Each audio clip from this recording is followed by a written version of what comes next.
Dilaporkannya Suprayarto ke Polda Metro Jaya oleh istrinya, Yeni Rahman, atas dugaan perzinahan dan pemalsuan dokumen.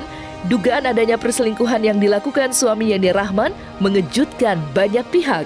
Tidak itu saja, aktris senior berusia 64 tahun itu juga geram dengan tindakan suaminya yang memalsukan tanda tangan peralihan aset. Namun belakangan diketahui jika pemalsuan dokumen tersebut disinyalir untuk wanita selingkuhannya. Saat melaporkan suaminya ke Polda Metro Jaya, Yeni Rahman mengaku dicecar sedikit 5 pertanyaan. Meski begitu, ibu 2 anak itu mengaku mempunyai bukti kuat atas adanya dugaan perselingkuhan yang dilakukan oleh suaminya. Ini klarifikasi tentang laporan di SPKT kemarin. Itu aja ya. Apa Bunda laporannya? Laporan yang mana? Laporan yang Tidak ada soal perselingkuhan. Ini harus tegas. Tadi ada berapa pertanyaan Bunda? Cuma 5 aja. Udah selesai. Nggak ada. Ya nggak bisa dong, nggak bisa kita kasih tahu juga dong semuanya. Keputusan Yeni Rahman melaporkan suaminya ke Polda Metro Jaya menambah daftar panjang selebriti tanah air yang rumah tangganya digoyang isu perselingkuhan. Tidak sedikit juga yang berujung pada perceraian. Apa yang dilakukan Yeni Rahman yang telah melaporkan suaminya baru-baru ini mendapat pujian banyak orang. Yeni Rahman sendiri dalam pengakuannya menuturkan keputusannya melaporkan suaminya ke Polda Metro Jaya lantaran harga dirinya sebagai seorang istri tidak ingin diinjak, apalagi lebih rendah dibandingkan wanita simpanannya. Atas alasan itu juga, mantan model itu mengajak para wanita yang mengalami nasib yang sama untuk berbuat seperti dirinya. Maka, seperti inilah kegeraman Yeni Rahman setelah melaporkan suaminya. Tidak cuma saya sebagai istri sah, mungkin ada istri sah yang lain juga yang mengalami nasib seperti saya. Mohon doanya. Mohon kita perjuangkan juga bahwa sebagai istri sah, jangan semena-mena kita terinjak-injak oleh karena seorang pelakor. Makanya kita harus bantu perjuangkan, makanya kita harus bantu doa, kita perjuangkan bahwa negara kita kan negara hukum, dan saya yakin keadilan akan di pihak yang benar. Ya, insya Allah. Karena juga jangan memberikan peluang selebar-lebarnya, kesempatan selebar-lebarnya untuk para pelakor. Kalau kita memperjuangkan kebenaran sampai langit runtuh pun harus kita perjuangkan. Karena apa? Allah mengatakan, lakukan, ungkapkan kalau itu memang benar-benar kamu memperjuangkan kebenaran. Meskipun kebenaran itu pahit untuk saya. Yeni Rahman melalui tim kuasa hukumnya Eli Daneti secara terang-terangan mengungkapkan bahwa ia telah mengantongi sejumlah bukti-bukti konkret perselingkuhan Suprayarto dengan seorang perempuan berinisial AK. Tak disangka, meskipun sejumlah barang bukti sudah berusaha disembunyikan oleh Suprayarto, Yeni Rahman ternyata tak butuh tenaga lebih dalam membongkar tabir perselingkuhan yang dilakukan suaminya itu. Ya, bak diberi petunjuk, Yeni Rahman tiba-tiba menemukan sejumlah foto yang jelas dapat ia jadikan sebagai barang bukti dalam laporannya.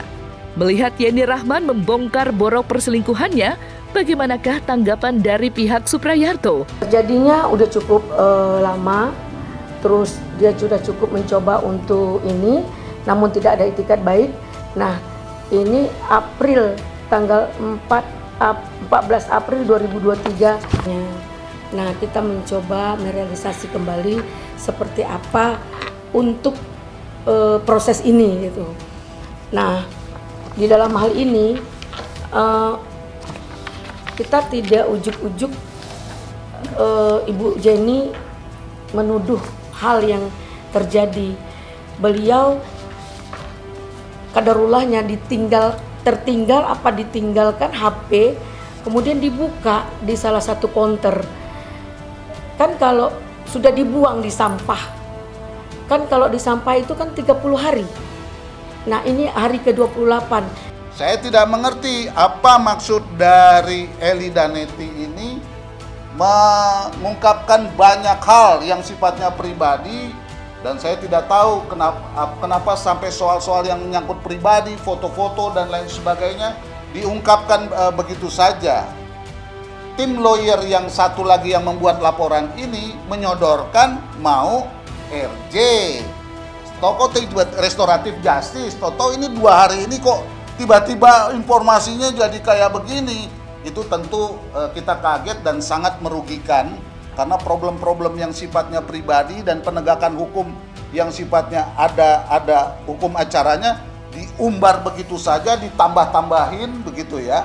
Yang kita tahu kan Femi tadinya pelapornya, lawyernya. Kok tiba-tiba Neti terus bicara yang lain gitu loh. Ini yang agak mengagetkan kita, terus diperlebar persoalannya. Mungkin ada feeling seorang istri bahwa suaminya melakukan perselingkuhan itu. Dia mencoba mencari tahu, akhirnya dia mendapat tahu. Nah, dalam proses ini perselingkuhan itu sudah berjalan hampir 2 tahun. Begitu sabar seorang Ibu Jenny Rahman untuk menahan, menunggu itikat baik dari suaminya untuk klarifikasi maunya seperti apa. Namun tidak ada itikat baik.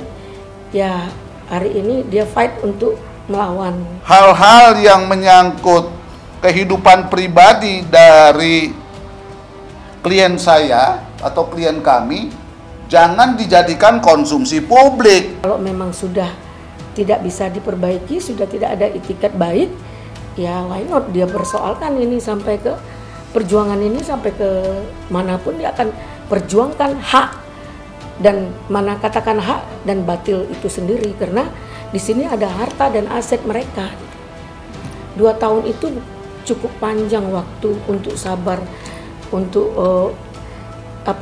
berdamai dengan diri, berdamai dengan hati, baru dia mau sekarang terbuka seperti apa. Dampak perselingkuhan tentu tidak hanya terhenti pada retaknya ikatan pernikahan. Ya, mau tak mau perselingkuhan tersebut juga akan mencederai kesehatan mental sang anak. Lantas, bagaimana kondisi psikis anak-anak Jenny Rahman melihat orang tuanya tengah terlibat kisruh perselingkuhan yang sengit? Anak-anak saya insya Allah kuat, karena dia lihat mamahnya kuat, yakin anak-anak saya kuat.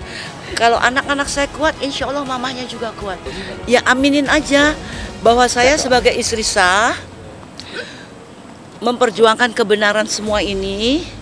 Ya saya hanya mengharap ridho Allah, dan mudah-mudahan Allah memudahkan, melancarkan segala upaya kita di dalam memperjuangkan hak-hak kita sebagai istri untuk masa depan juga anak-anak saya.